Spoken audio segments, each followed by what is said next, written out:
Hey guys, tonight we're taking a quiet little walk through the back alleys of medieval history into the shadows, the secrets, and the thoroughly uncomfortable world of the medieval assassin.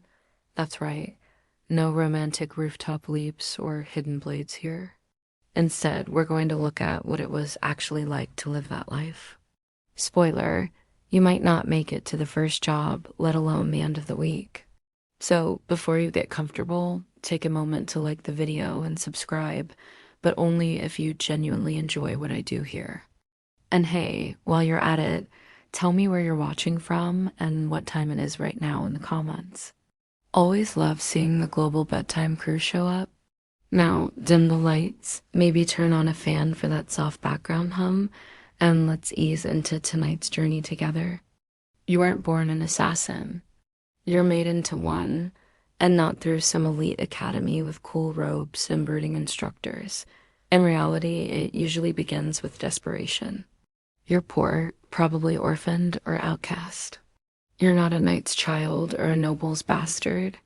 You're a nobody, a street rat, a grifter's apprentice, a servant with secrets, a person with nothing left to lose. So how do you get recruited? Probably not with a cool whisper in the market or a coded letter tucked into your crust of bread. No, it's more like being cornered in a tavern after hours by someone who's been watching you lift coin purses and who thinks you have just the right mix of guts, silence, and expendability. Your first assignment might be something embarrassingly mundane, spying on a merchant, delivering a hidden message, slipping something strange into someone's stew. It's a test. Not of your skill, necessarily, but your obedience. Do you follow orders? Do you ask too many questions? Do you survive it? If yes, congratulations. You're now in the running to have the worst job in Europe. Being a medieval assassin isn't about flair, it's about function. You aren't praised. You aren't honored. You don't get statues. You don't get dramatic death speeches. You get suspicion, filth, and a rotating set of shady employers who treat you like a very sharp, very replaceable tool. And this career path doesn't come with a retirement plan, or friends, or dental care.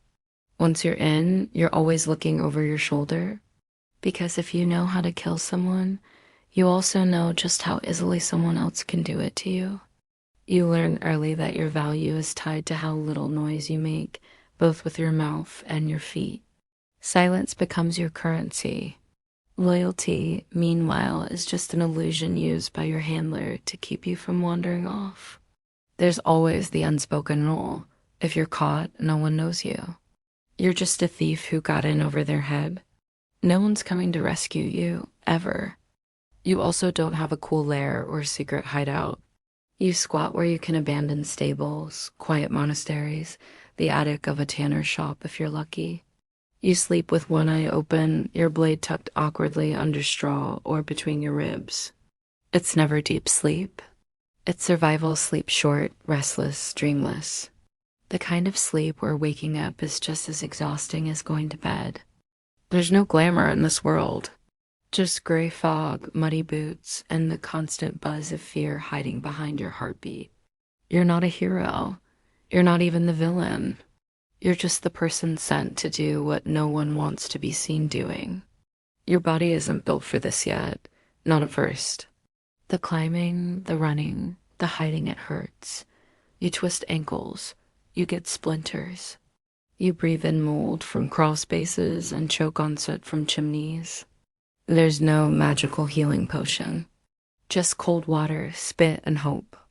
Still, there's something in you, some stubborn ember that makes you keep going.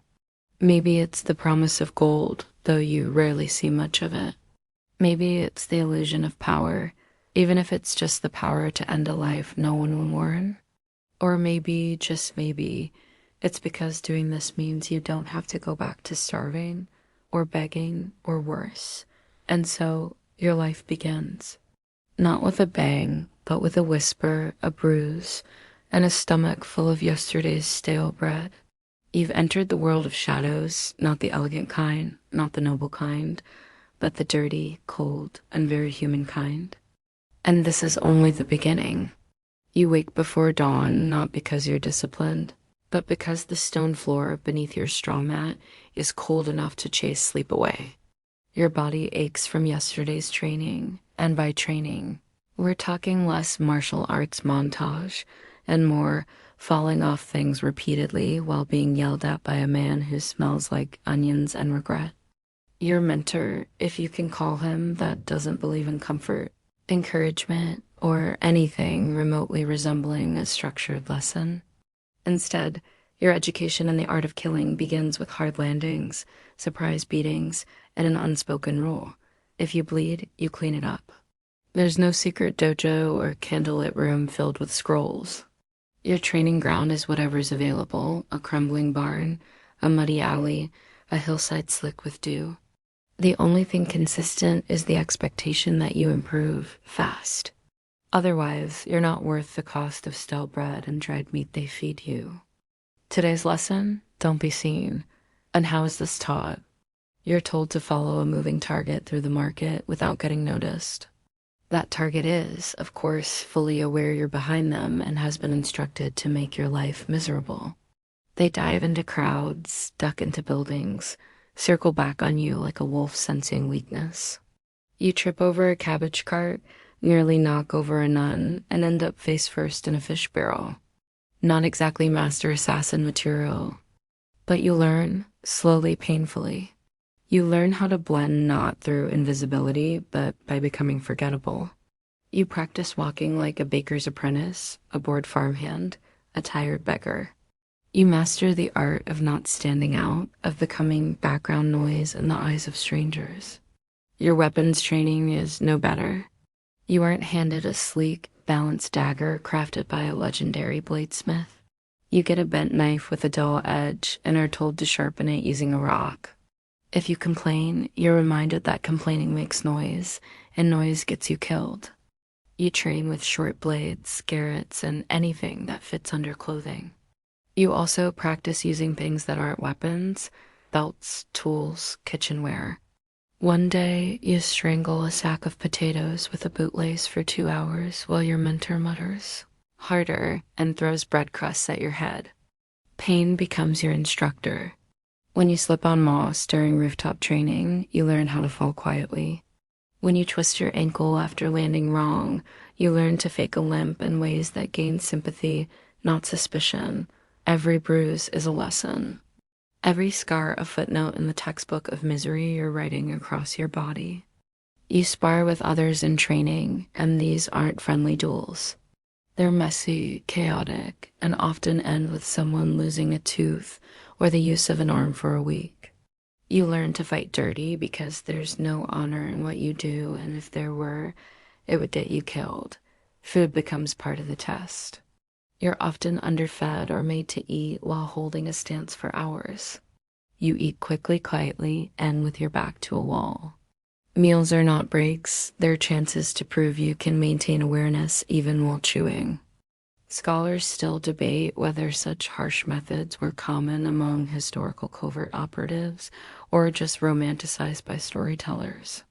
What's certain is that surviving this training makes you more animal than human, alert, quiet, desperate. And that's exactly what they want. You begin to lose track of time. Was it 3 weeks since you joined? 4. Your calendar now consists of bruises. The black one on your shoulder is from silent rolling. The deep purple one on your thigh is from getting tackled while scaling a wall. And that yellowing mark across your ribs, that's from learning why wearing a blade too tight cuts more than your enemy. You don't ask questions anymore. You don't speak unless spoken to. You learn that silence is power, not dramatic silence, but the everyday don't look at me kind that keeps you invisible even when you're in plain sight. Every once in a while, someone doesn't come back from a training exercise. No one talks about it. You don't ask. But you notice how the food portions get slightly larger afterward. And then one night, your mentor stands beside your bedroll while you pretend to sleep and whispers, "You're ready."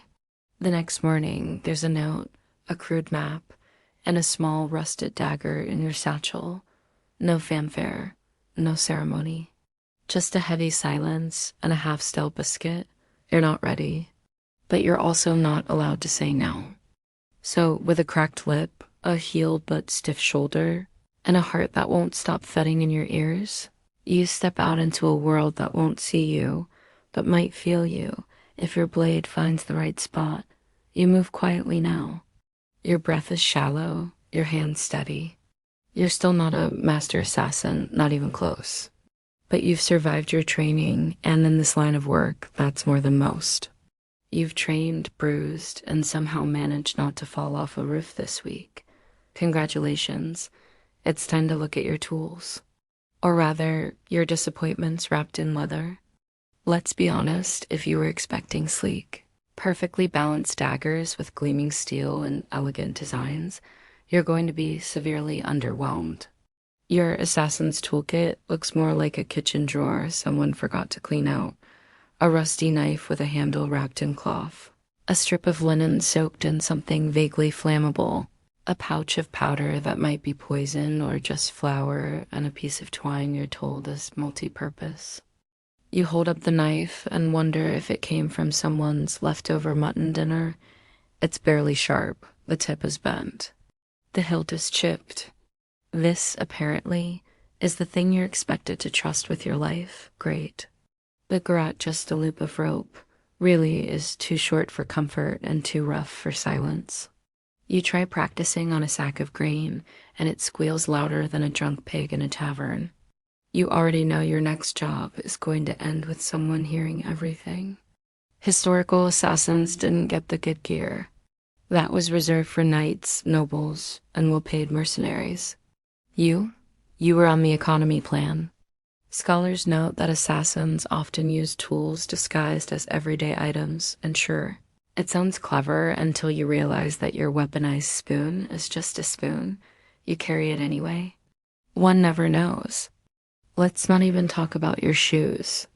They're soft-soled for silence, but they're also soaked from last night's rain and smell like boiled leather mixed with regret. No arch support, no insulation, just an invitation for blisters and frostbite. Every step you take squelches slightly, and you're convinced that the one sound everyone hears tonight will be your feet squeaking like a dying mouse. Then there's the cloak. Ah yes, the infamous dark cloak. Fiction tells you it makes you invisible. Reality tells you it gets caught on every nail, loose branch, and confused goat you pass. It soaks up water like a sponge and doubles in weight with every step. If you're trying to sneak past someone while dripping mud onto their floor, it's working exactly as intended. By the universe to humiliate you. You think, maybe I'll get a crossbow? You've heard stories. But have you ever tried to load a medieval crossbow quietly in the dark with frozen fingers while someone is yelling? You haven't, and trust me, you don't want to. Also, they're expensive. You could buy a year's worth of turnips with what one decent crossbow costs. And you really need those turnips more than you need a bolt that might miss and take half an hour to reload.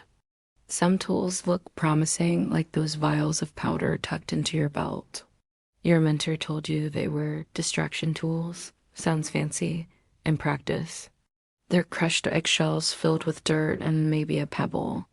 You're supposed to throw them on the ground to make a small puff of dust, which is helpful unless it's raining or you're indoors or the person you're distracting is more confused than frightened.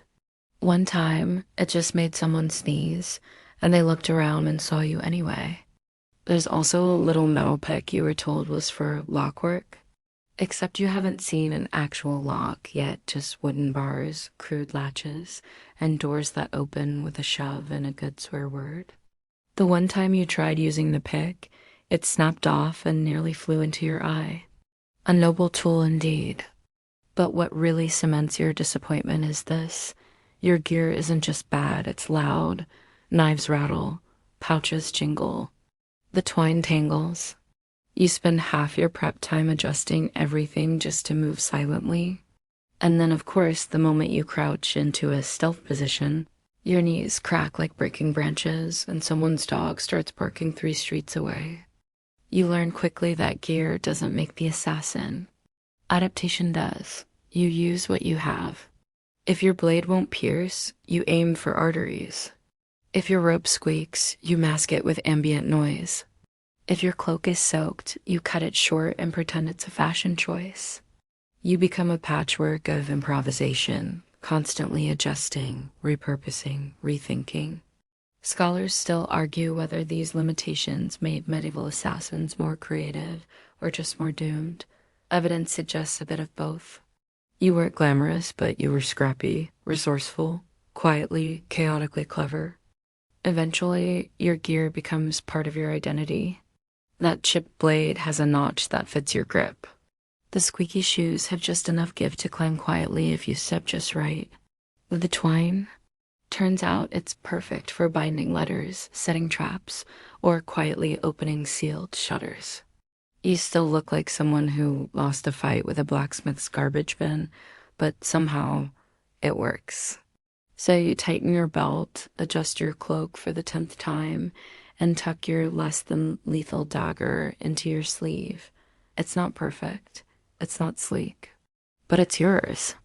And with the soft creak of leather and the faint clink of mismatched tools, you vanish into the night. No magical gadgets, no legendary steel, just you, your half-broken gear, and the cold certainty that you're going to figure it out or die trying. You've managed to not trip over your own cloak tonight. Progress. But now comes the real challenge, not the job itself, not even the kill. The real trick? Blending in. You're standing in the middle of a medieval town square, trying very hard to look like everyone else. Which is difficult because everyone else looks tired, muddy, and very much like they don't have a concealed blade under their tunic. Meanwhile, you're adjusting your hood every 3 minutes, glancing sideways at everyone who coughs, and walking like someone who just read about walking in a poorly translated scroll. Being invisible is an art, and no, not the magical kind. Just the kind where nobody remembers seeing you. Trouble is, medieval life doesn't make that easy. People here know their neighbors. They know who belongs on what street, who works what stall, who feeds which chickens. You don't belong. And you smell different like old leather and tension. To really blend in, you have to act like you've got somewhere boring to be. So you try it. You walk like you're late for bread duty. You frown like your cousin owes you cheese. You mutter to yourself about turnip prices. A good blend-in is equal parts acting and committed indifference. But it's still hard, because you're also carrying at least 3 weapons, 2 questionable vials, and the constant fear that your invisibility will disappear the moment a dog takes interest in your ankle. And medieval dogs, they're everywhere. They sniff out fear and breadcrumbs, and you're pretty sure you're sweating both. Let's talk about clothes. Everyone loves to picture the assassin in dark cloaks, sleek boots, and hooded mystery. But wearing black in a medieval town makes you stick out unless you're at a funeral or sewing leeches.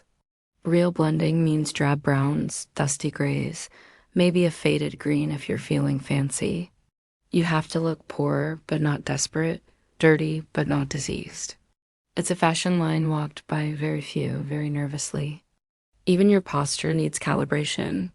Too confident and you look suspicious. Too hunched and you look pitiful. You aim for that sweet spot of just another peasant with a bad back and mild regrets. The kind of person no one wants to talk to, but also won't question being there.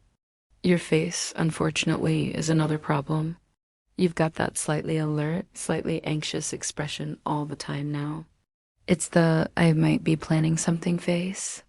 You try to relax your eyes, let your jaw go slack, even give a lazy blink here and there. You practice yawning while walking. That's the sweet spot. Nothing says not a threat like a yawn. But here's where it gets worse. You're not just blending in for fun. You need to actually get close to someone.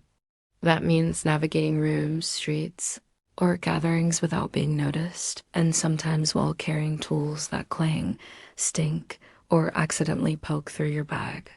You visit a tavern to get closer to your target. The room is dim, smoky, loud. You sit at a corner table, feign tiredness, and listen. But it's hard to relax when the barmaid keeps asking questions.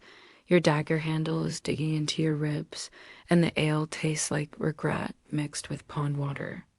The worst part? People are nosy. A child asks what you're carrying. A vendor insists on showing you his very sharp knives. A priest asks if you've heard the word lately. You try to respond with bland nods and one-syllable grunts, all while mentally tracking your target's movements.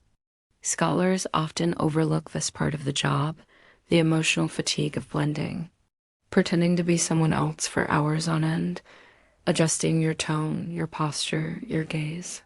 It's exhausting. You're constantly watching yourself, afraid to slip. It's like walking a tightrope over a moat filled with suspicion. And then the real nightmare, recognition.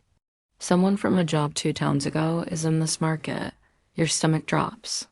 You turn your face slightly, angle your hood. You pretend to admire a cabbage. They pass by. You don't breathe for 10 full seconds. When you do, it's through your nose, like nothing happened. Crisis averted, but barely. Let's not forget the smells, because blending in also means you smell like everyone else. That means sweat, smoke, dirt, and maybe some dried fish essence for flair. A perfumed assassin? Laughable. You once got called out because you didn't smell enough like onions. Lesson learned. Even your silence has to be strategic. Too quiet and you seem like you're listening. Too loud and you draw attention. So you master background noise responses, low hums, soft coughs, and occasional when someone nearby complains about taxes. You become a human wallpaper present, but never focused upon. And through it all, you wait. Blending in isn't fast. You might follow someone for days, sitting near them, mimicking villagers, pretending to shop or pray or drink. You become part of the scenery, woven into the tapestry of village life. Not glamorous, not exciting, just still. But stillness can be powerful. From this stillness, you learn patience, you learn faces, you learn patterns. You know when the merchant checks his stall, when the guard yawns, when the window is left unlatched. So while your cloak gets dusty and your shoes wear thin, you disappear, not through magic, but through mundanity. You stop being seen. And when the moment comes, when your target steps into reach, you're just the man by the door, the woman carrying the bucket, the child's uncle's cousin who always buys eggs. And then you're gone. You'd think that once you've trained, patched your miserable tools together, and learned how to blend into a medieval crowd without anyone yelling, "Stranger danger," the rest of your job would be easy. But no, now you get to face one of the greatest foes an assassin can encounter. Medieval travel. There's no secret network of underground tunnels. No shadowy stagecoach rolling smoothly over cobblestone. No fast travel button to press. Just your sore feet, muddy roads, and an unreliable sense of direction aided by a badly drawn map and someone yelling, "Just head east until you see the goat with the crooked horn. Your mission is 5 towns away." That might not seem far today, but in the 1300s, that's a journey. The kind that includes blisters, food poisoning, and at least one encounter with a man trying to sell you blessed badger fat to rub on your knees. You begin at dawn, because of course you do, and the fog is thick enough to hide your own thoughts. The dirt road is barely more than a path worn down by hooves, carts, and the occasional running chicken. You walk quickly, not because you're in a rush, but because if you stop, you'll feel how badly your solace are falling apart. You can't stay in inns too risky. You sleep wherever no one will look, under carts, inside haystacks, behind abandoned mills. One time you curl up next to a sleeping cow just for body heat. It works, but you now smell like cow, permanently. Medieval travel means exposure. Not just to weather, but to people. Too many eyes, too many questions. Every time you pass through a town gate or a roadside market, you adjust your posture, your accent, your fake backstory. Are you a wandering tinker today? A shepherd between flocks? A mute pilgrim with a mysterious past? You'd think it gets easier. It doesn't. And oh, the paperwork such as it is. To move freely, you need papers or tokens, often forged, and usually slightly wrong. One says your name is Greg of Clutch. Another calls you a licensed rat catcher. When asked for clarification, you simply cough and pretend to be ill. Nothing clears a crowd faster. Let's talk roads, or more accurately, the lack of them. You have mud in your socks, hay in your hair, and a very strong suspicion that your liver has shifted from all the jolting. Potholes in the medieval era weren't potholes.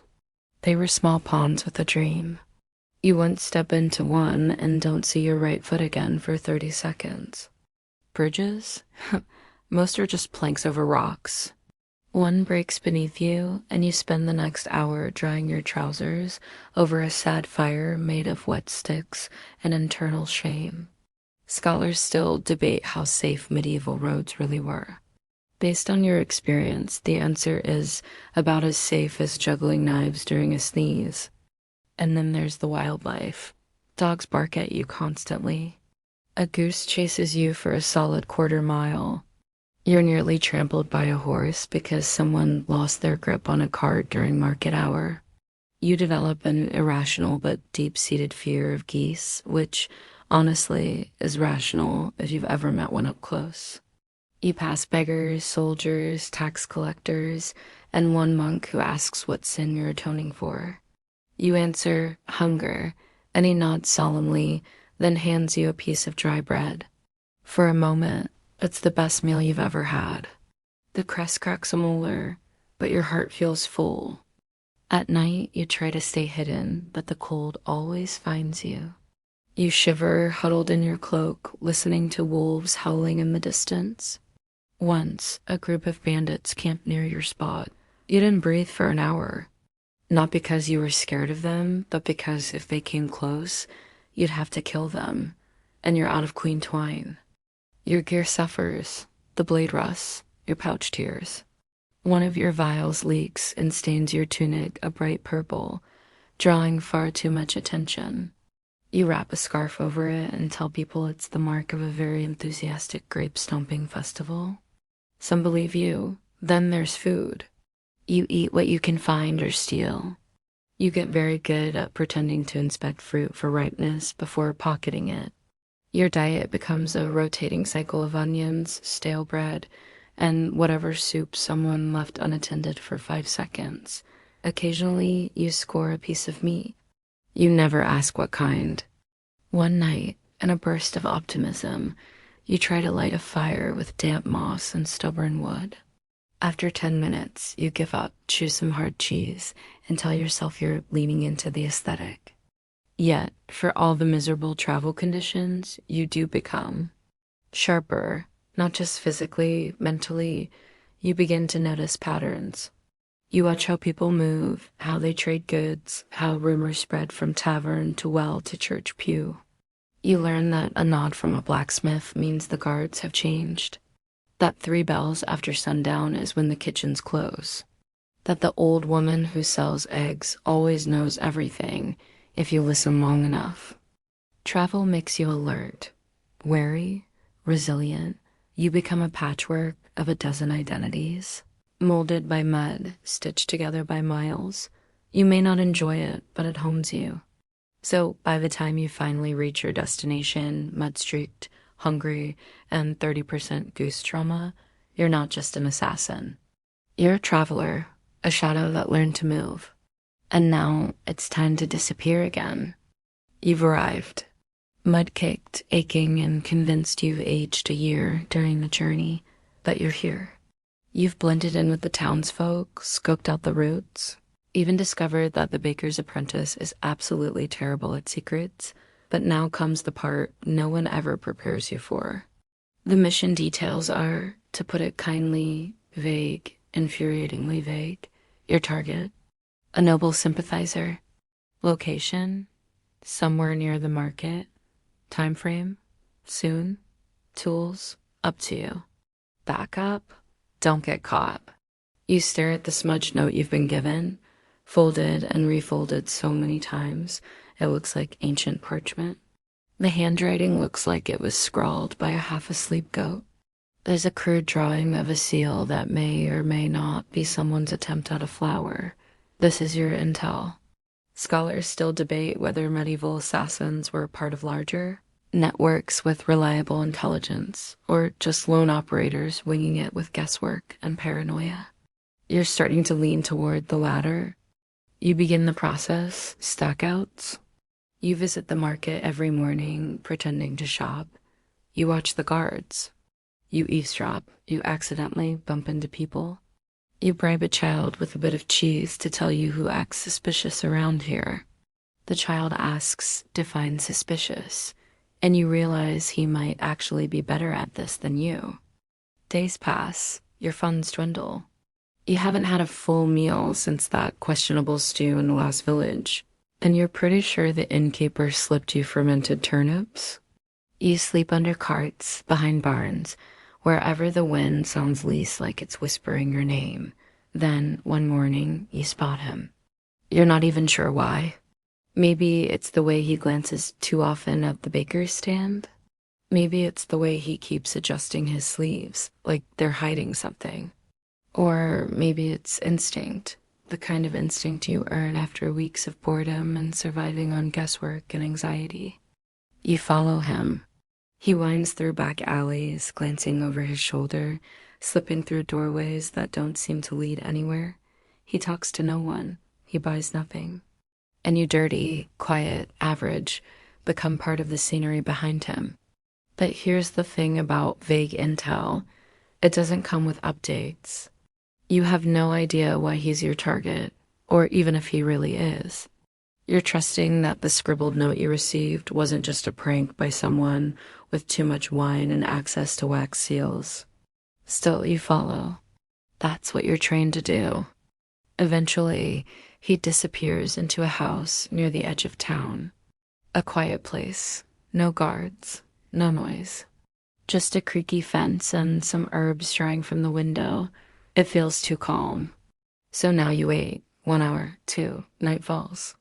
Your stomach growls a betrayal loud enough to make a dog bark somewhere in the distance. You ignore it. You've grown used to hunger. Hunger makes you sharper.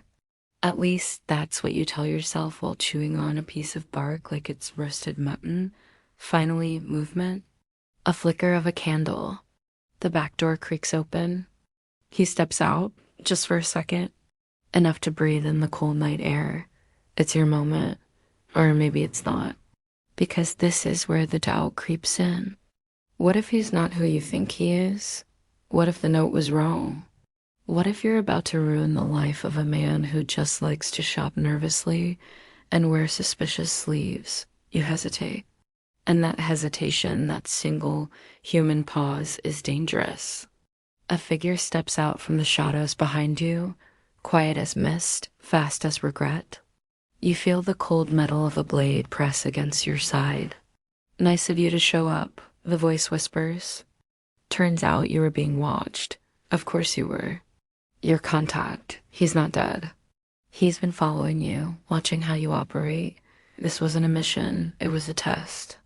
A miserable, cold, breadcrumb-strewn test of loyalty, timing, and nerve. You passed, the man says, stepping back. He slides the blade away and tosses you a small cloth pouch. Inside, a few coins and a new note. You want to scream. You want to eat the note just to feel full. But instead, you nod, pocket the coins, and read your next vague instruction. Because that's the job. You operate in fog and rumor and half-truths and shadows. You get intel scribbled by someone who might not even be alive anymore. You make decisions based on whispers, and then you live or don't with the results. You're not James Bond. You're not Ezio. You're a cold, tired question mark wrapped in wool. But somehow, you keep going. Because in a world where power lives behind stone walls and secrets, you've become the one no one sees coming. Not because you're flashy, but because you're forgettable, silent, and occasionally very lucky. You adjust your hood, crumple the old note, burn it with a match you swiped days ago. Then you vanish again. By now, you've learned that being a medieval assassin isn't about thrills, it's about discomfort. Endless, creatively applied discomfort. And nowhere is this more apparent than in your day-to-day experience with health and hygiene. You wake up one morning, if you can call for a morning, with your joints aching, your breath fogging up in front of your face, and a suspicious rash blooming across your forearm. Lovely. You've been sleeping in a hayloft above pigs again. The warmth was worth it at the time. Now, you're rethinking every life decision since "I'll be a shadowy agent of death" sounded appealing. Let's start with your skin. It itches, constantly. Wool doesn't breathe. You haven't had a proper wash in at least a week. And medieval soap is basically ash and animal fat pressed together into a greasy apology. You try bathing when you can, but warm water is rare. And cold water is ... traumatic. You once tried to dip into a stream and came out sounding like a startled chicken for 5 minutes. And don't even get started on lice.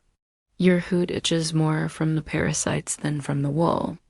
You try remedies, rubbing garlic on your scalp, wearing pungent herbs in a sachet, even burning a few strands of hair to scare the lice out, as one old woman advised.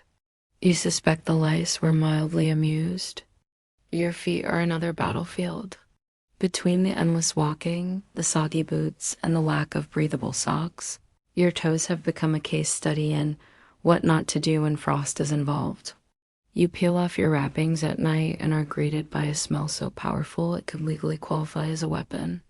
You consider using it on your next mission. Food is another source of misery.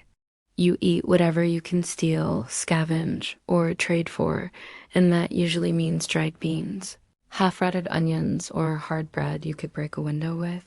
Once in a while, you find a stew pot left unattended. Victory. Until you realize it contains more bone than broth, and a floating something you hope is a root vegetable. It isn't.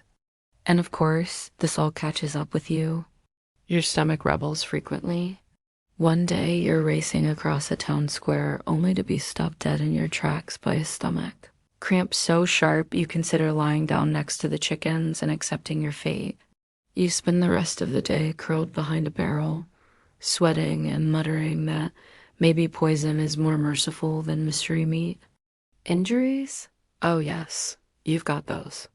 You twist an ankle one night climbing out of a second-story window graceful. You jab yourself with your own blade while resheathing it in the dark classic. You burn your fingers trying to light a damp torch. At this point, your hands are a map of nicks, calluses, and permanent grime. But the worst part of it all, you don't have time to heal. There's always another contact to meet, another alley to skulk through, another innkeeper to charm or avoid. You wrap your injuries, grit your teeth, and move, slowly, limping, quietly praying that the next job doesn't involve stairs. Medical care is, let's say, informal. You once visited a barber surgeon for a festering wound on your shoulder. He offered to balance your humors with a leech and a surprisingly large knife. You declined and stuck with honey, moss, and whispered curses instead. Scholars still argue about how effective medieval folk medicine really was. Some remedies worked. Honey did have antibacterial properties, and garlic wasn't useless. But most of what you use is based on superstition and desperation. A boiled nettle tea might soothe your cough, or it might just give you something else to cough about. When you're too sick to move, there's no sick leave. You hide, you wait it out, you hope no one comes looking. Being ill means being vulnerable, and vulnerable people in your line of work have very short life expectancies. To top it all off, there's the smell. You've long since stopped noticing your own scent, but others haven't. People in the marketplace give you a wide berth. Children wrinkle their noses. Dogs still follow you, but probably out of curiosity rather than affection. You once tried to mask your odor with lavender. It just made you smell like a corpse at a noble's funeral. And yet, somehow you endure. Because beneath the grime, the groans, the stomach aches and foot rot, there's something driving you. Survival. You know how to stretch a crust of bread over 3 days. You've learned to sleep lightly, eat slowly, walk carefully, and always boil the water when you're lucky enough to find some. Humor becomes a kind of medicine. You laugh quietly, often inwardly, at the absurdity of it all. At the rat that stole your cheese. At the priest who blessed your elbow thinking it was a relic. At the fact that you, trained in shadows, feared most the contents of your own boots. This life, miserable as it is, has sharpened you. Every blister has taught you how to walk softer. Every stomach cramp reminded you to trust your nose. Every sickness gave you another reason to keep your distance and move unseen. You're not healthy. You're not clean. But you're alive. And in this world, that's an achievement. You'd think that by now you've seen the worst of it. But no. Tonight you're working with poison. Or, as you begin to call it, regret in liquid form. Assassins always get stuck with the poison jobs.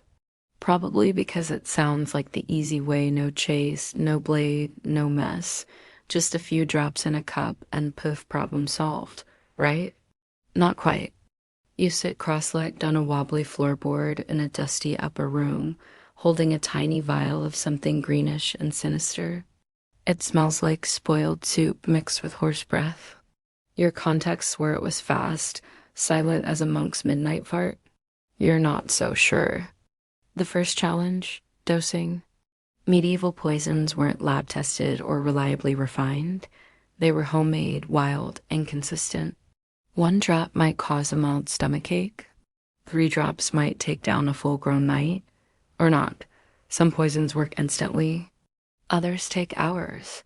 A few only activate when mixed with food. One kind only works if the victim has recently eaten cheese. Cheese. Who invents these things? You have no idea how much is enough.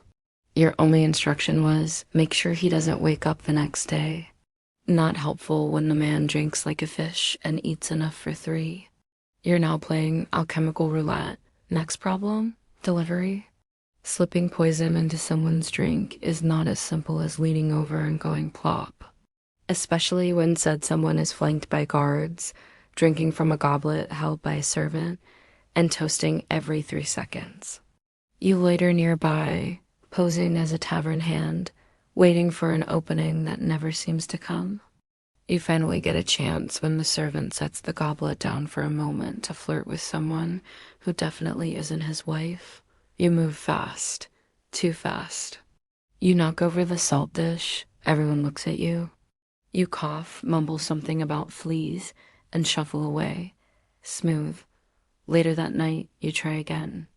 This time, with soup, the man slurps enthusiastically. You watch. He wipes his beard, belches, orders more. Hours pass. He falls asleep, then wakes up again, hungry. Apparently, your poison was about as deadly as lukewarm stew. You rethink your source. Was this even poison? Or just bitter grass extract? You remember the apothecary who sold it had a lazy eye and sneezed in the jar. Reassuring. You try a different batch. Stronger, smellier, more ... venomous. This one's based on belladonna, or so you've been told. Could be beetroot. You slip it into wine. This time, your target actually does collapse. Success? Nope. He vomits it up and blames the tavern, then loudly sues the innkeeper for wine rot. You disappear into the alley before your own face is associated with the mess. Poison, you learn, is unreliable, temperamental, moody. You've tried powders, oils, extracts. You've stuffed toxic herbs into bread rolls, smeared sap on drinking horns, even blown dust into someone's face once. You try to learn. You read scraps of apothecary notes, consult questionable hermits, and once got advice from a woman who claimed her second husband turned into a frog. You start keeping your own records. Nightshade plus wine equals mild confusion. Wolfsbane plus stew equals violent sneezing. Moldy rye equals effective but unpredictable and now banned in 3 towns. Even when poison works, it often brings unwanted attention. People start asking questions. Who prepared this meal? Why did he suddenly drop dead after kissing the salt maiden? Has anyone seen that one guy with the suspicious cloak? That one guy is, of course, you. Then there's the fear your fear. Because carrying poison is dangerous. Vials break, powders leak. You once fell asleep with a toxic resin packet in your pocket and woke up with a rash that spelled bad decisions across your thigh. You never touch your own food without sniffing it first. You test unfamiliar meals by giving a tiny piece to a stray dog. You're starting to wonder if you're developing paranoia or just plain sense. Scholars today debate how often poison was actually used in medieval assassinations. Some claim it was rare, more legend than reality. Others argue it was common, but the effects were often misattributed to illness, bad food, or divine punishment. Either way, the assassin's life includes long nights staring at vials and hoping the next drop does what it's supposed to. You fantasize about a poison that works perfectly every time, colorless, odorless, tasteless. But that's a dream for alchemists and fiction writers. You work with what you have, rot, mold, herbs, and prayer. And when it does work, it's anticlimactic. The target slumps, people gasp, a chair tips over.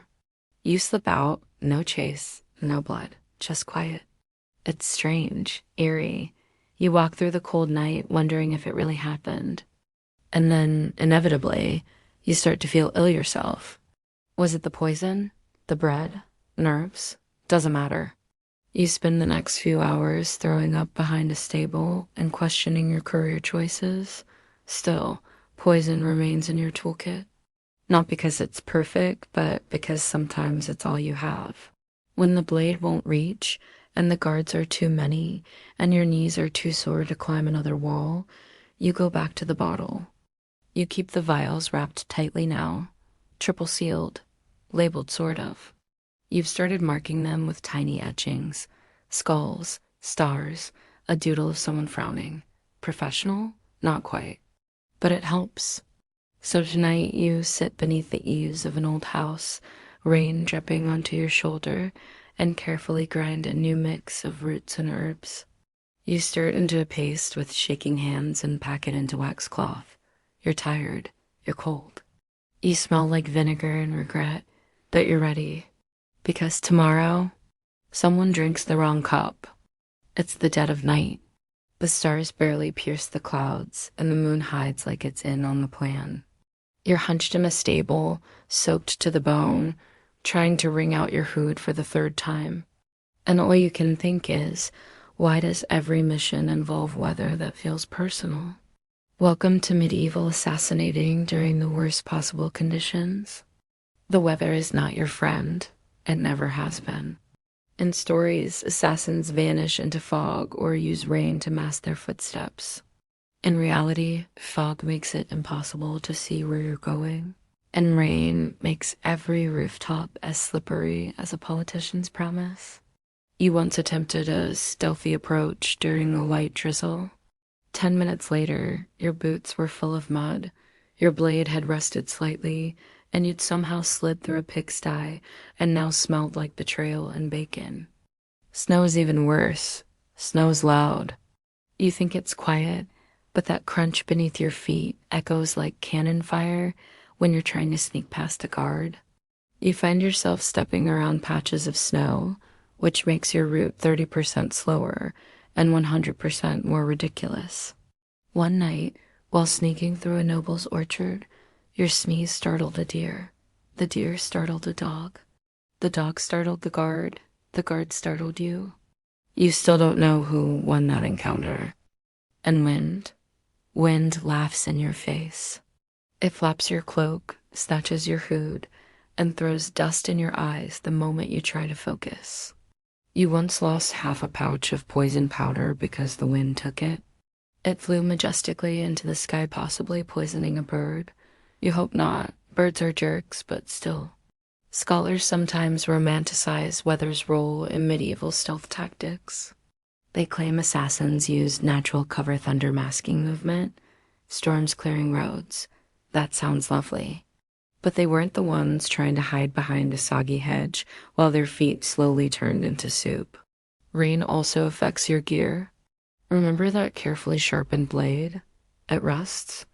That tightly wrapped cloak? Waterlogged and dragging like a sea anchor. Your boots? Soaked again. You start walking like a duck to avoid blisters and groaning with every step like an old monk. Your clothes never fully dry. You spend most of the day damp, not soaked, just damp. The kind of cold, wet cling that makes you question everything, including your profession, your posture, and whether you ever truly knew what dry meant. Then there's visibility. Low clouds and moonless nights should help, but instead, you find yourself tripping over unseen carts, walking into barrels, and once, tragically, accidentally petting a goat. The goat bleated loud enough to wake a town crier.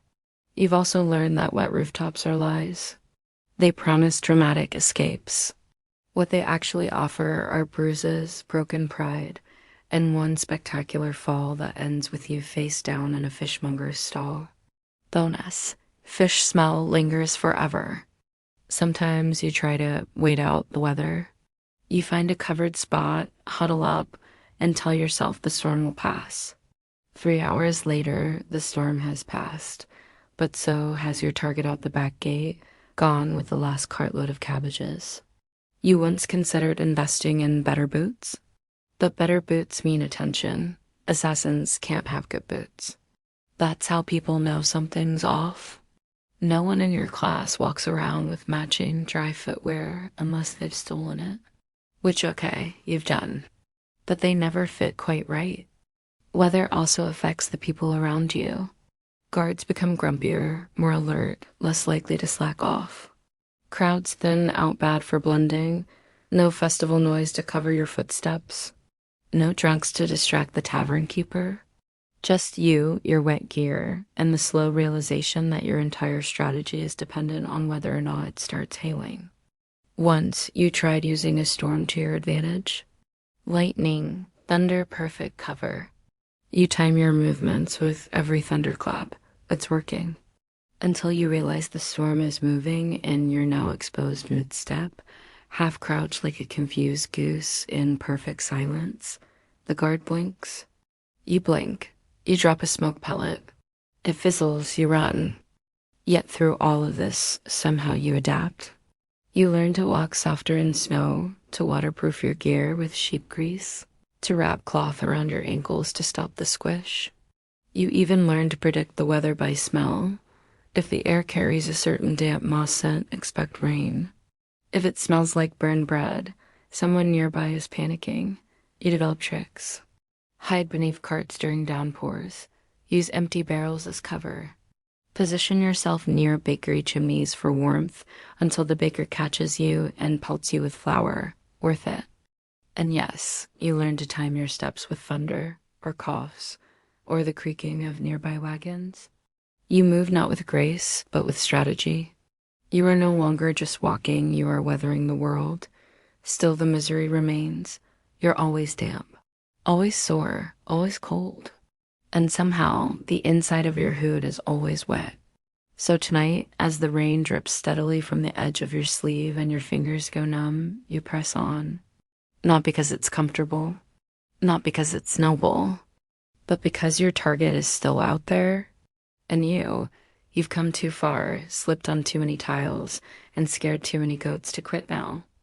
Tonight, you find yourself in yet another unfamiliar town, yet another borrowed bed that creaks louder than a confession booth on market day. You haven't slept properly in a week, and it shows. Your eyelids feel like bricks. Your bones hum with exhaustion. But sleep? Sleep is a luxury you simply can't afford.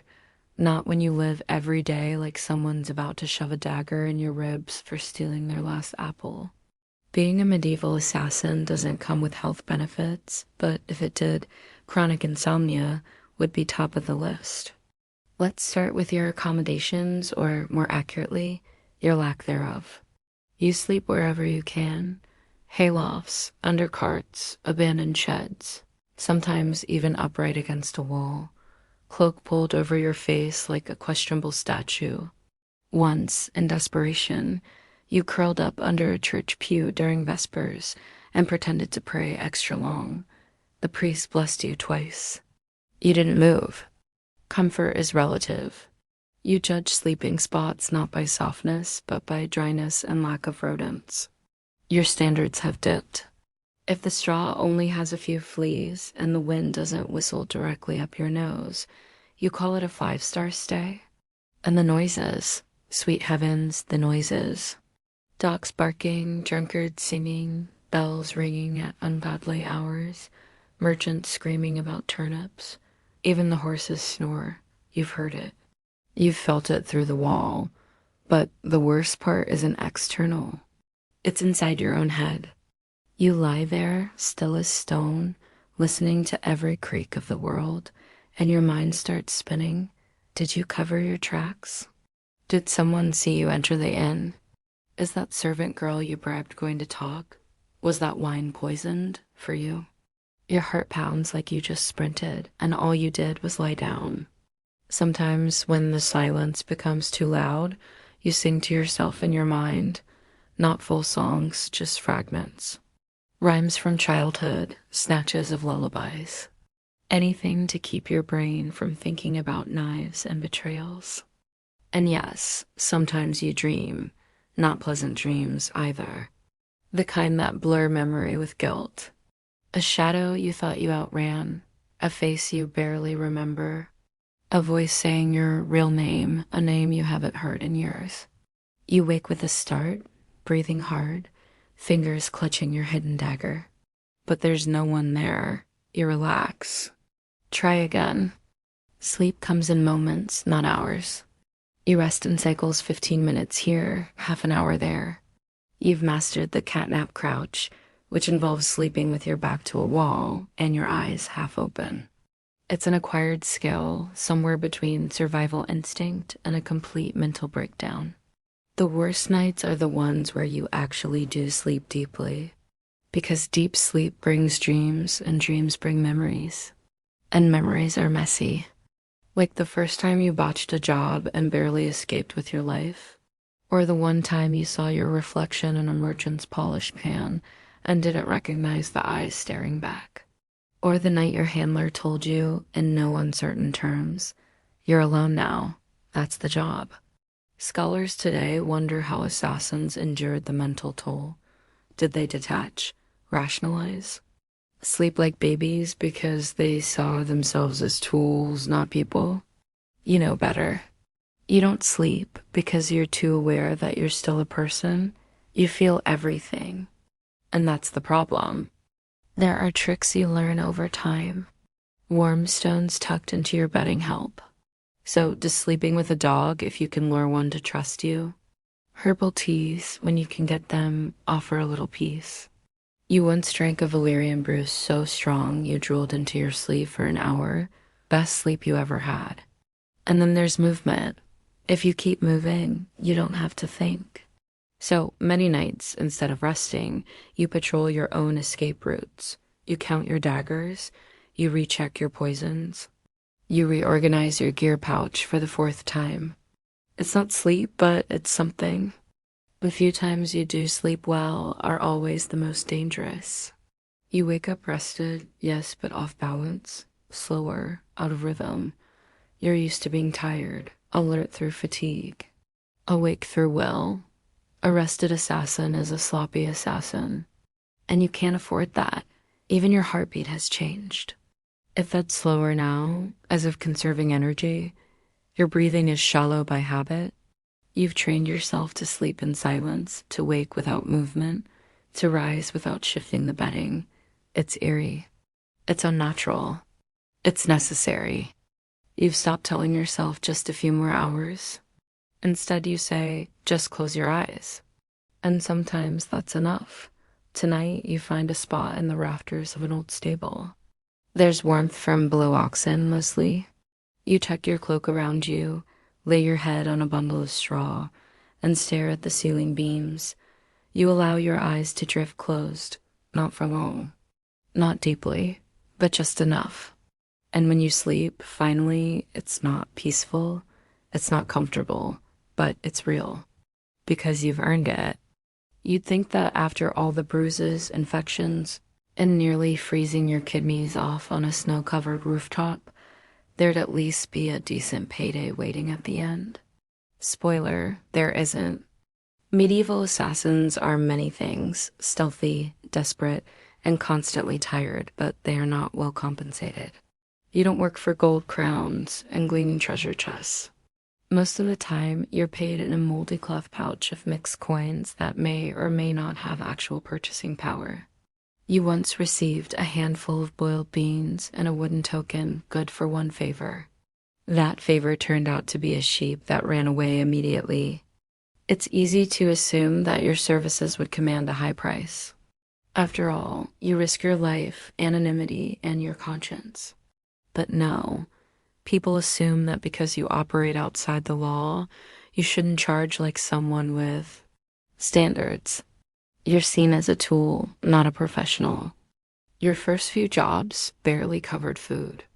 And we're not talking good food, we're talking this onion has already given up levels of nutrition.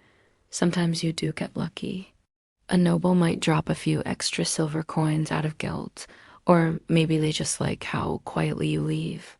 But usually they underpay, underfeed, and occasionally forget you entirely. You once waited outside a manor for 2 days to collect your coin. When the Lord finally emerged, he handed you a loaf of bread and said, "God will reward you. You're still waiting." So is your stomach? Then there's the problem of being paid at all. If your employer dies, there's no one to cough up the reward. If your client changes their mind, suddenly you're the one being hunted for doing what you were paid to do. Payment disputes are often settled with running, bleeding, or both. You tried to insist on upfront payments once. Your contact laughed for 30 seconds, then handed you a chicken and said, "You'll get the rest after the job."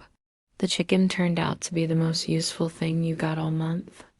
And even when you do get coins, they're often clipped or counterfeit. One time you tried to buy a meal, and the innkeeper squinted at your coin and asked, "Is this bark?" You looked closer, it was, in fact, bark. Someone had hollowed out a wooden chip and pressed a false seal into it. Crafty. You respected it, then promptly starved. You consider raising your rates. You practice saying, "My services aren't cheap," in front of a broken mirror. But when someone threatens to expose your face to the city guards, you fold like bad laundry. You need the work. You need to eat. You take the job. Assassins are freelance workers in the worst economy imaginable. Scholars sometimes claim that assassins were highly paid professionals, tools of kings, trusted agents. And sure, in some cases, that might be true. But you're working class in the truest, gramiest sense. You barter, beg, and occasionally bake your own bread out of desperation. It comes out shaped like a boot and tastes like anxiety. Worse still, you have expenses, bribes for one. Nothing works without grease in the right palm. Then there's gear patching cloaks, sharpening blades, replacing poison vials. You spend more maintaining your tools than you actually make using them. It's like running a business where the business hates you. Once, in a moment of ambition, you tried saving up. You stashed your coins beneath a loose floorboard in a half-abandoned tenement. When you returned, they were gone, replaced with a note that read, "Thanks, I owe you a ghost favor." You don't even know what a ghost favor is. And then there's inflation, yes, even medieval inflation. Some days a loaf of bread is 1 copper, other days it's 2. Some markets accept your coins, others demand real silver or none of that river garbage. You begin to carry various currencies just in case. You're basically your own walking, jingling exchange office. You briefly consider finding a second job, something with steadier income, candle making, goat herding, storytelling. But then you realize none of those pay much either, and none of them let you vanish when things go wrong. So you keep going, because as miserable and inconsistent as the pay is, it's something, and it's yours. You learn to stretch coins, you get clever, you learn to trade favors instead of money, you build networks quietly, cautiously. A saved life here, a secret kept there. Sometimes those debts pay off better than silver ever could. And just once, after a job particularly well done, a client hands you a small pouch. You open it to find actual gold, enough to rest for a few weeks, maybe even buy real boots. You smile for the first time in days. You use the coin to buy warm clothes, dry food, and a new dagger. Then the next job comes, and the cycle continues. Because you're not in this for riches. You're in this because, frankly, there's no way out. You're sitting in a dark corner of a crumbling tavern, your back to the wall, your drink untouched, not because you're careful, but because it smells like something that once ran away from a barn fire. You're watching your client smile, clink mugs, and lie through his teeth. He just paid you for a job. A quiet job. Simple. Until it wasn't. Because this was never just about sneaking and stabbing. It's about trust. And trust in your line of work is more fragile than a castle built on quicksand. Everyone you deal with, clients, contacts, informants, friends, has their own agenda. They want something done, someone silenced, something hidden. And they don't want witnesses. That includes you. You're the middleman between secrets and silence. And once the secret's gone, they start wondering if they need the silence too. Double crosses are not a possibility. They're a guarantee. You learn this early. First job, deliver a message to a backdoor merchant. You do it. Easy. Next day, the merchant's dead. You're on the run because someone claimed you killed him. Why? Because your client didn't want to pay his debts. You were the loose end. Since then, you've made rules. Don't trust smiles. Don't accept jobs without details. Don't drink anything unless you saw it poured. Even then, sip slow. You pretend to trust, of course. You nod, you toast, you smile. But in your head, you're already planning 3 exit routes and memorizing every guard's pattern in the room. And yet, somehow, you still get played. There was the noble who claimed his cousin was plotting against him. Gave you a pouch of coin and a name.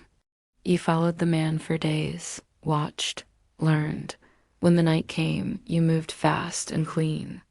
2 days later, you find out the cousin was actually the rightful heir to the estate. Your employer just didn't want to share the family gold. Congratulations, you helped rewrite a family tree with blood. And your bonus? A forged arrest notice with your name on it. That's when you started sleeping in barns again. Another time, you were promised sanctuary by a priest after a job gone bad. He hid you, fed you, prayed over you. For 3 days, you almost believed he was just ... kind. On the 4th day, the city guard burst into the chapel during morning prayers. You escaped through a latrine hole. It took a week to get the smell out. The priest paid off. Said you confessed to sins he could no longer bear. Trust is a broken currency in your world. You trade in half-truths and plausible deniability. The only real safety is in keeping one step ahead, and even then, the floor might give way. You've learned to keep no attachments, no names, no friends. Even allies are temporary. You work together until the job's done, then vanish like fog at sunrise, and if they show up again, you nod like you've never met. It's safer that way. One of the cruelest betrayals came from someone you trained with. You'd both survived the same brutal sessions, shared crusts of bread and wind-chilled barns, even saved each other more than once. You thought stupidly that you were different, that this one was real. Then came the mission in the border town. A job went sideways. The client had lied, the target was a decoy, and when the guards swarmed, you looked around, and your old friend was gone. Days later, you found out he'd taken the bonus and handed them your name, Sad you were becoming a liability. You were 17. Scholars speculate on the codes of conduct among medieval assassins, whether there were unspoken rules, ethics, brotherhoods. Maybe somewhere those existed, but not for you. Your rulebook is written in scars. You adapt. You start using false names even with your clients. You keep messages burned after reading. You build a habit of never returning to the same city within a season. You change your gait, your accent, your haircut. Sometimes you pretend to be left-handed. Once you wore a fake limp for 3 months. You never ask about the people you kill anymore. Too often, the ones you think deserve it turn out to be pawns. Too often, the smiling clients are worse. One time, a child found you bleeding in a gutter and helped you hide. You paid her with your last coin. A week later, her father showed up asking if you were the man from the well. He wanted to collect the bounty. You barely got out alive. You stopped smiling after that. Even when you're not being betrayed directly, there's manipulation. A client asks for a favor, not a job. They say things like justice or balance. One asked you to kill a man for the good of the kingdom. You found out later it was about cheap pasture rights.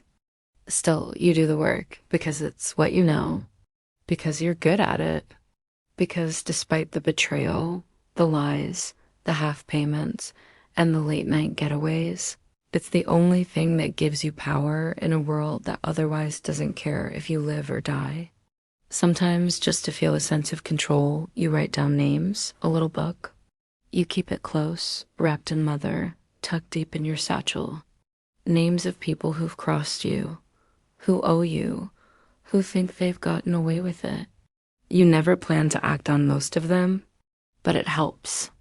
It reminds you that even in a world where loyalty is fiction, you're still keeping track, that you're still there, still watching, still dangerous.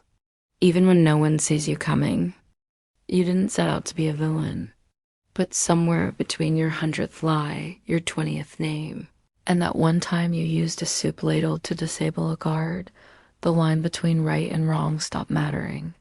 You do what you must. And if that means sliding a blade beneath a cloak or watching someone take their last breath without blinking, so be it. But that doesn't mean it doesn't haunt you. Tonight, you're sitting in a crooked little attic above a shop that sells candied figs and broken promises. You haven't spoken to anyone in 2 days. The silence is comforting. Until it isn't. Your thoughts don't stay still in silence. They circle. Like wolves, you remember the faces, not all of them, not clearly. But bits of them, the way someone flinched when they saw you, the time someone said, please, the time you didn't wait long enough to hear what they might have said next. You try not to dwell. That's dangerous.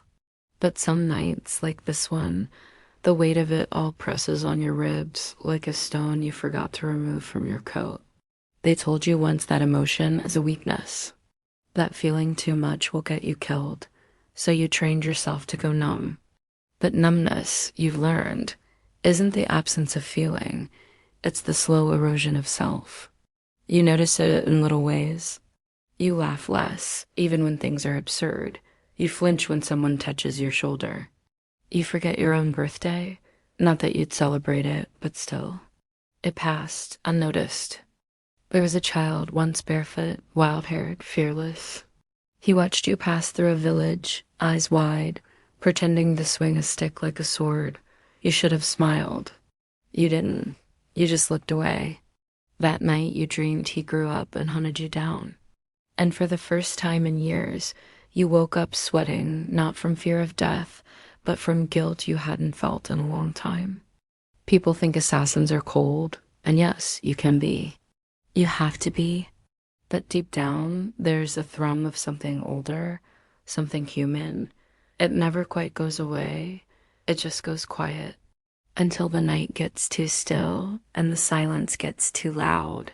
You wonder sometimes, do the people you kill leave echoes?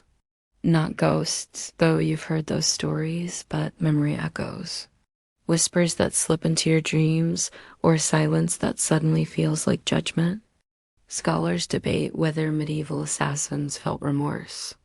Some say they were fanatics, others say mercenaries without conscience. But scholars don't wake up from dreams of hands reaching for mercy they never got. You do. And it's not just the killing. It's the lying, the manipulating, the pretending to care just long enough to get through a door. You've made friends you knew you'd never see again, shared meals with people who trusted you, learned names you had no intention of remembering. It takes a toll. You once stayed in a village for a week, posing as a scribe. A woman there, Alira, told you about her brother who vanished after getting involved in politics. You knew who did it. You had helped arrange the meeting. You listened, nodded, and said you hoped she found peace. She gave you bread the next morning, warm, soft, with honey. You couldn't eat it. The guilt, oddly, doesn't come in grand moments. It comes when you see someone laugh without fear, when a mother scolds her child lovingly, when someone offers you food without expecting anything in return. Those moments tear at you more than any dagger ever has. So what keeps you going? Habit, mostly. Fear, certainly. But also this quiet, terrible belief that maybe what you do matters. That removing certain people might make the world slightly less cruel. That your actions, as dark as they are, exist in a world already drenched in shadow.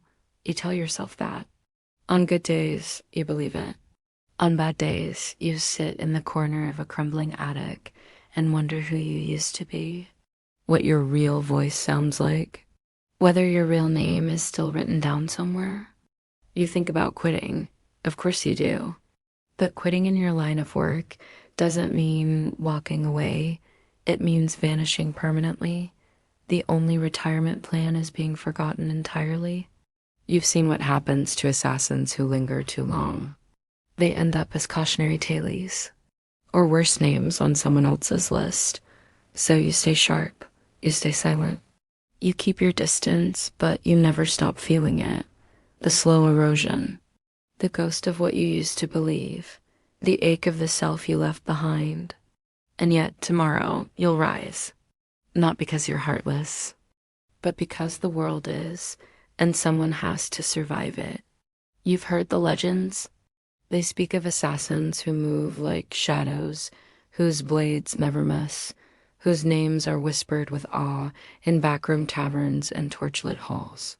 They tell tales of masked agents climbing castle walls, vanishing into crowds, orchestrating the empire's downfall with nothing more than a poisoned ring and a single raised eyebrow. It's flattering, really. Until you remember you've spent the last 2 nights sleeping next to a compost heap, and your biggest achievement this week was not sneezing during a stack out. Because let's face it, most of those stories are lies. Or at the very least, highly edited versions of truth, told through a filter of time, ego, and very dramatic storytellers who clearly never tried climbing a wet thatched roof in wool trousers. You once overheard someone at a tavern say, assassins are born with eagle eyes and cat reflexes. You were behind them, wiping mud off your own face after tripping over a chicken. Another tale described a cloaked figure leaping effortlessly between bell towers. You tried something similar once, missed the edge, and landed in a barrel of cabbage brine. You couldn't show your face for a week. The truth is messier, slower, colder. There's no glory in real assassination work, no applause, no poetry. Just dirt under your nails, sweat in your eyes, and a constant nagging voice wondering if you locked the window behind you. You've read the songs, you've heard the minstrels. They romanticize your kind, the night's whisper, the raven's edge, the dagger beneath the rose. Sounds exotic. They'd sell more ballads if they included the part where you accidentally knocked over a chamber pot mid-escape, but legends serve a purpose. They keep people afraid. They make your job easier sometimes. If someone thinks you're part of some ancient order with secret rituals and dragon-shaped tattoos, They're less likely to question your oddly specific interest in guard schedules. Still, the weight of the myth can be exhausting. You once arrived in a town where the local rumor claimed an assassin had slain 9 men with a single arrow, then vanished in a puff of crow feathers. That same day, you failed to jump a waist-high fence and got stuck for 5 minutes. You had to lie completely still while a cat sat on your back. A child laughed. You almost quit, and yet you don't correct them. You let them believe in the mystery because the myth is armor. If they fear you, they hesitate. If they hesitate, you survive. Scholars debate whether these legends were intentional propaganda stories designed to protect real assassins by making them sound too fantastical to be real. Others argue it was simply boredom turned into entertainment. Either way, you live in the space between truth and tale, and it's strange. Because sometimes you catch yourself wanting to be the myth. You practice your posture and reflections. You craft short, memorable phrases just in case someone overhears you. You imagine someone writing your story one day. You never imagine it's told honestly. You met a bard once. He bought you a drink rare, risky, and asked for your story. You gave him a fake one, naturally. He nodded along, eyes gleaming. "That's perfect," he said. "But I'll make you taller and less damp." You let him. You heard the song months later in a different town. The Silent Ghost of Marrow Hill. That was you. Sort of. The actual job had involved a stubborn lock, a goat that wouldn't shut up, and hiding inside a wine barrel for 2 hours. The bard made it sound like you glided across rooftops, like a sigh on the wind. It made you smile. Just a little. Because even if the myth isn't true, it's not entirely false. You do move through places unseen. You have ended lives with nothing but silence. You've survived things most people wouldn't believe, even if you drew them a map and walked them through it in rhyme. And in rare moments, you feel it. That flicker of legend, like when a guard looks over you and sees no one. When a noble flinches at a shadow. When your blade slides home, quiet and exact, and you vanish before the blood even cools. You're not a legend, but you're something close. And maybe that's enough. Now, take a deep breath. Let your shoulders loosen, let your jaw unclench. Feel your heartbeat slow, steady, calm. You've wandered far tonight through alleys and snowstorms, through shadows and stories, all in the worn bits of someone the world was never meant to notice. Now, let the quiet settle around you.